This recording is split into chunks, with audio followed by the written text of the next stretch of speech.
할렐루야. 주님께 소리와 같이 하십니다. 오늘은 누가복음 11장 1절에서 13절까지의 말씀 같이 보시겠습니다. 누가복음 11장 1절에서 13절까지 말씀 우리 다 같이 합독합니다. 시작. 예수께서 한 곳에서 기도하시고 마치심에 제자 중 하나가 여짜오되 주여, 요한이 자기 제자들에게 기도를 가르친 것과 같이 우리에게도 가르쳐 주옵소서. 예수께서 이르시되 너희는 기도할 때에 이렇게 하라. 아버지여, 이름이 거룩히 여김을 받으시오며 나라가 임하시오며 우리에게 날마다 일용할 양식을 주시옵고 우리가 우리에게 죄 지은 모든 사람을 용서하오니 우리 죄도 사하여 주시옵고 우리를 시험에 들게 하지 마시옵소서 하라. 또 이르시되 너희 중에 누가 벗이 있는데 밤중에 그에게 가서 말하기를 벗이여, 떡 세 덩이를 내게 구워 달라. 내 벗이 여행 중에 내게 왔으나 내가 먹일 것이 없노라 하면 그가 안에서 대답하여 이르되 나를 괴롭게 하지 말라. 문이 이미 닫혔고 아이들이 나와 함께 침실에 누웠으니 일어나 네게 줄 수가 없노라 하겠느냐. 내가 너희에게 말하노니 비록 벗됨으로 인하여서는 일어나서 주지 아니할지라도 그 간청함을 인하여 일어나 그 요구대로 주리라. 내가 또 너희에게 이르노니 구하라 그리하면 너희에게 주실 것이요 찾으라 그러면 찾아낼 것이요 문을 두드리라 그러면 너희에게 열릴 것이니 구하는 이마다 받을 것이요 찾는 이는 찾아낼 것이요 두드리는 이에게는 열릴 것이니라. 너희 중에 아버지 된 자로서 누가 아들이 생선을 달라 하는데 생선 대신에 뱀을 주며 알을 달라 하는데 정갈을 주겠느냐. 너희가 악할지라도 좋은 것을 자식에게 줄 알거든. 하물며 너희 하늘 아버지께서 구하는 자에게 성령을 주시지 않겠느냐 하시니라. 아멘. 이렇게 기도하라는 제목으로 말씀의 은혜를 나누겠습니다. 예수님은 늘 기도하셨습니다. 이날도 예수님이 기도하시고 내려오시니까 한 제자가 예수님께 나와서 물었습니다. 침례 요한이 또 제자들에게 기도를 가르쳐 주셨는데 주님께서도 우리에게 기도를 가르쳐 달라고 했습니다. 그러자 예수님이 너희는 이렇게 기도하라. 그리고 주기도문을 가르쳐 주셨습니다. 주기도문을 가르쳐 주시고 난 다음에 예수님께서 한 비유를 들어서 기도를 어떻게 해야 되는지 말씀을 해 주셨습니다. 여기 이 비유를 통해서 이 시간 기도할 때 우리도 어떻게 기도해야 되는지 같이 살펴보고 은혜를 나누겠습니다. 세 가지를 말씀드립니다. 첫 번째, 분명한 목표를 가지고 기도하시기 바랍니다. 한번 따라 하시기 바랍니다. 분명한 목표를 가지고 기도하자. 벗을 맞이한 친구는 이웃에게 가가지고 문을 두드리면서 떡 세 덩이를 나에게 좀 빌려달라 그렇게 얘기를 했습니다. 뭐 좀 먹을 것 달라 그렇게 하지 않았습니다. 뭐 좀 먹을 것 달라 그러시면 우리도 먹을 거 없다 아마 그렇게 대답을 했을 것입니다. 여기 분명하게 내가 필요한 것이 무엇인지 요구를 했습니다. 하나님께 기도할 때는 분명한 목표를 가지고 기도해야 됩니다. 오늘 기도 제목을 적어낸 분들을 보니까 많은 분들이 목표를 그래도 분명하게 적어낸 것을 봤습니다. 여러분 누구한테 돈을 빌리더라도 돈 좀 빌려달라고 하면은 그냥 빌려주지 않습니다. 얼마가 필요한데 당장 묻습니다. 그러므로 하나님 앞에도 마찬가지입니다. 하나님 앞에 막 배가 고픕니다. 먹을 것 달라 그렇게 하는 게 아니고 하나님 앞에 내가 필요한 것이 무엇인지 분명하게 요구를 해야 됩니다. 목표는 이 요구를 듣는 사람에게도 중요하지만 구하는 나에게도 중요합니다. 목표가 분명하면 내가 더욱더 간절하게 됩니다. 저는 이것을 무수히 반복해 보았습니다. 저는 공부를 할 때 어릴 때부터 항상 목표를 정해놓고 공부를 했습니다. 책을 한 권 사도 이 책을 나는 며칠 만에 마스터하겠다. 영어 소설책을 사오면 꼭 거기다가 날짜를 표시합니다. 첫째 날 요까지 읽고 둘째 날 요까지 읽고 책 사오면 바로 책에다가 수학책도 책머리에다가 언제까지 이렇게 항상 표시를 해둡니다. 무슨 책을 사든지 나는 언제까지 이 책을 읽겠다 그렇게 표시를 하고 공부를 했던 기억이 납니다. 그 표시를 해놓으면 그날까지 내가 이루지를 못하면 밤에 잠을 자지 않습니다. 늦게까지 잠을 자지 않더라도 그 목표까지 내가 분량을 완수하겠다 하는 책임감을 가지고 공부를 했던 기억이 납니다. 여러분, 목표가 없으면 긴장감이 생기지를 않습니다. 내가 해도 좋고 하지 않아도 좋습니다. 인생을 사는데 목표가 없는 인생은 어슬렁어슬렁 삽니다. 꼭 그렇게 바쁘게 살아야 될 이유가 없기 때문입니다. 여러분, 내가 어떤 목표를 가지고 사느냐, 내가 어떤 바운더리 안에서 사느냐 하는 것은 참으로 중요합니다. 일본에 고이라는 잉어가 있습니다. 이 잉어를 어항 속에 놓아두었습니다. 어항 속에 넣어두니까 이 잉어가 10cm 정도밖에 자라지 않았습니다. 그런데 이 잉어를 수족관에 놓아두었습니다. 수족관에 두었더니까 15cm, 25cm까지 자랐습니다. 이 잉어를 나중에 바깥에 연못에 풀어놓았습니다. 연못에 풀어놓았더니 잉어가 90cm까지 자라는 것을 봤습니다. 1m 넘게까지 자라는 걸 봤습니다. 여러분, 내가 잉어도 자기 목표를 정합니다. 나는 이상 활동할 수가 없다. 활동을 하지 않습니다. 활동을 하지 않으니까 자라지를 않습니다. 그런데 수족관에 넣으면 반경이 넓습니다.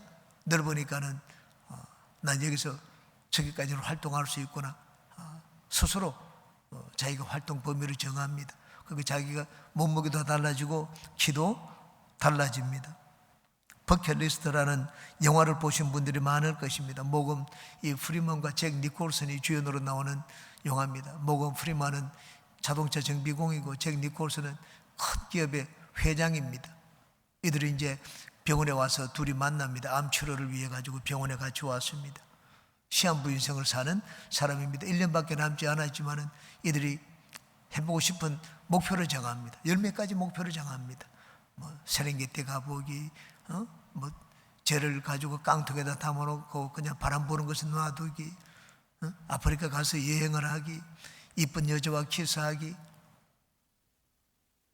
그런 10몇 목표를 정합니다. 10몇 목표를 정하는데 이 부자는 자신이 없습니다. 자기 인생이 얼마 남지 않았기 때문에. 그런데 이 자동차 정비공 모건 프리먼은 우리가 할 수 있다고 합니다. 그래서 이제 그때부터 시작을 해서 한 가지 한 가지 목표를 지워나가기 시작했습니다. 1년이 지났는데 한 가지 목표 외에는 모든 걸 다 이루게 되었습니다. 즉, 이 모건 프리먼은 먼저 세상을 떠나고 잭 니콜슨이 남아가지고 마지막 자기 손녀, 손주라고 난 다음 보지를 않았는데 의지라고 난 다음 그 손녀에게 찾아갑니다. 나중에 손녀와 키스를 하고 마지막 한 가지 남은 목표를 주옵니다. 세계에서 가장 아름다운 미녀와 키스하기라는 그 목표를 주옵니다. 여러분, 기간이 내가 살아있는 기간이 1년밖에 안 되는데 그 10몇 가지 되는 목표, 아프리카까지 가서 스카이 다이빙도 하고 하는 그 일을 할 수가 있겠습니까? 그런데 그걸 해내는 것을 봤습니다. 여러분, 목표를 정해놓지 않았으면 그 병원에서 1년 있다가 이 세상을 떠나야 되었을 것입니다. 그런데 목표를 정해놓으니까는 1년밖에 남지 않은 인생인데도 그렇게 참 많은 일들을 하는 것을 봤습니다. 우리가 꿈과 목표를 가지고 사느냐 그렇지 않느냐 하는 것은 우리 인생의 질을 결정합니다. 기도에 있어서도 마찬가지입니다. 내가 목표를 정해놓고 기도하느냐 그렇지 않고 그냥 기도하느냐 하는 것은 내 삶의 질을 결정합니다. 우리가 기도하면 하나님도 들어줄까 말까 하나님도 생각을 합니다. 목표가 분명한 기도, 하나님은 그런 기도를 듣기를 좋아하십니다. 목표가 분명해야지 내가 이 기도를 하고 난 다음에 응답이 되었는지 되지 않았는지 알 수가 있습니다. 달성 여부를 알 수가 있습니다. 그냥 단순히 건강하게 해주세요. 내가 얼마큼 건강했는지 모릅니다. 건강해도 몸무게가 얼마만큼 되게 해주세요. 내가 달리기를 하면 얼마만큼 달리기를 하게 해주세요. 내가 이 헬스를 하면은 내가 헬스 몇 킬로까지 들을 수 있게 해주세요. 목표가 분명해야 됩니다. 목표가 분명해야지 내가 열심을 내고 내가 또 들은지 안 들은지 알 수가 있고 하나님 앞에 합당한 감사와 영광을 들을 수가 있습니다. 여러분은 기도할 때 항상 목표가 분명한 기도를 들으시기를 바랍니다. 두 번째, 오직 하나님께만 매달리시기 바랍니다. 한번 따라 하시기 바랍니다. 오직 하나님께만 매달리자. 이 떡이 필요해서 떡을 구하는 이 친구는 여러 군데 다니지를 않았습니다. 여기 해서 안 되니까 저기 가보고 또 저기 가서 안 보니까 또 다른 곳에 가고 그렇게 하지 않았습니다. 한 곳에만 갔습니다. 한 곳에 가가지고 거기서 부지런히 문을 두드렸습니다. 여기 8절에 예수님이 비유로 말씀하신 8절 말씀을 다시 한번 보시기 바랍니다. 내가 너희에게 말하노니 비록 벗됨으로 인하여서는 일어나서 주지 아니할지라도 그 간청함을 인하여 일어나 그 요구대로 주리라 고 했습니다. 기도가 응답받기 위해서는 이 벗이라는 걸 너무 생각하면 안 됩니다. 나는 저 사람과 가까운 관계다. 나는 저 사람과 잘 안다. 그걸 관계를 가지고 구해봤자 돌아오는 것이 없습니다. 벗됨으로는 주지 않는다고 했습니다. 간청하면 그러나 주신다고 했습니다. 저는 미국에서 경제적으로 유학을 할 때 경제적으로 매우 어려웠습니다. 그래서 이 등록금을 낼 때마다 한국에 도움을 요청을 했습니다. 저한테는 리스트가 있었습니다. 사람들, 이 사람에게 전화하고 또 이 사람에게 안 되면 이 사람에게 하고 될 수 있는 대로 사람이 많으면 좋지 않습니까? 나에게 도움을 줄 수 있는 사람, 그 리스트를 항상 가지고 있었습니다. 그리고는 기도할 때마다 하나님께 기도했습니다. 하나님, 이분들의 마음에 감동을 주셔가지고 저를 좀 도와주게 해주세요. 제가 전화하지 않을 때도 미리 좀 도와주게 해주세요. 기도했습니다. 처음에 한두 번은 그랬습니다. 근데 한두 번 지나고 난 다음에는 아무 답장이 없습니다. 나중에는 제가 전화를 하기도 했는데 돌아오는 것은 무응답이었습니다. 이 벗됨을 인하여 내가 가까운 사람들, 우리 거기는 가족도 있고 친척도 있었습니다. 근데 한 번, 두 번이지 나중엔 도움이 끊어졌습니다. 그때 이젠 남은 것은 하나님밖에 없었습니다. 내가 도움을 청할 곳이 여러분 서너 군데 있어 보세요. 간절해지지 않습니다. 막 꼭 간청하지 않습니다. 여기 안 되면 저기 하면 되지. 내가 막 구태여 막 자존심 상하게 그렇게 할 필요가 있겠는가? 그런 생각이 듭니다. 근데 이젠 여러분, 내가 도움을 얻을 곳이 한 군데밖에 없다고 생각해 보세요. 하나님밖에 없다고 생각하면 이젠 간절하게 됩니다. 이게 벗됨을 인하여 이 관계를 생각해 가지고 여기 안 하면 저기 안 하면 이렇게 해서는 우리가 응답을 받지를 못합니다. 여기 예수님 비유에서 말씀하신 것처럼 벗되는 사람에게 도움을 요청해서는 응답이 없습니다. 간청을 해야 됩니다. 이 관계를 가지고 저 사람, 내가 저 사람 좀 아니까 내가 옛날에 저 사람한테 좋은 일도 좀 해줬으니까 도와주겠지. 근데 사람들은 뭐 옛날에 내가 뭘 좀 해줬다고 해서 그걸 기억하지 않습니다. 무엇을 보고 도와주느냐? 간청함을 인하여 도와준다고 말씀을 했습니다. 야복강 나루테 야곱을 보시기 바랍니다. 야곱은 형 에서로부터 살아남기 위해 가지고 온갖 인간의 뼈를 썼습니다. 어떻게 하면 좋을까? 형한테 선물 공세를 해야 되겠다. 그래서 자기 재산의 절반을 떼가지고 짐승들을 형들한테 오는 길에 선물로 보내었습니다. 그냥 보내지 않았습니다. 멀찍멀찍 떨어가지고 엉성엉성하게 길게 있는 것처럼 선물이 많은 것처럼 보이기 위해서. 그래도 마음이 놓이지 않았습니다. 자기 가족을, 처자식을 보내었습니다. 이 야곱이 외삼촌 집에 가서 일한 기간이 20년입니다. 이게 20년 동안에 7년 동안 일하고 난 다음에 첫 번째 아내 레아를 얻었습니다. 그 레아를 얻어가지고 아이를 낳기 시작해서 14년 동안 하니까 첫 번째 장남이 루벤이 나이가 많아도 13살밖에 되지 않았습니다. 그리고 마지막 오기 전에 낳은 아들이 요셉입니다. 요셉이 나이가 많아야 6살입니다. 6살짜리 10살 전부 다 이 10살, 13살부터 6살짜리 애를 11명을 줄을 세워가지고 내 아내와 함께 들려보내니까 에서가 부모는 어떻게 했습니까? 에서는 일찍 결혼을 했습니다. 에서는 일찍 결혼해가지고 자식이 장성했습니다. 근데 동생의 가족들을 보니까 쪼무레기가 있는데 참 얼마나 불쌍해 보이겠습니까? 이 동정심을 유발했습니다. 형에게 동정심을 유발해가지고 이 목숨을 구걸하다시피 그런 방법을 썼습니다. 그래도 마음이 놓이지 않았습니다. 불안했습니다. 이 방법 써봐도 안 되고 저 방법 써봐도 마음이 편하지 않았습니다. 이제 방법은 하나밖에 없었습니다. 내 살 길은 하나님밖에 없다. 그래서 하나님을 붙들었습니다. 밤새도록 하나님을 붙들고 통곡을 했습니다. 통곡을 하고 하나님을 붙드니까 하나님의 살 길을 보여주셨습니다. 야곱의 고관절을 쳤습니다. 환도표를 부러뜨렸습니다. 이제 절뚝이가 되어서 누가 봐도 아이고 저 사람 참 장애인이구나. 너무 불쌍해 보인다. 안 돼 보인다.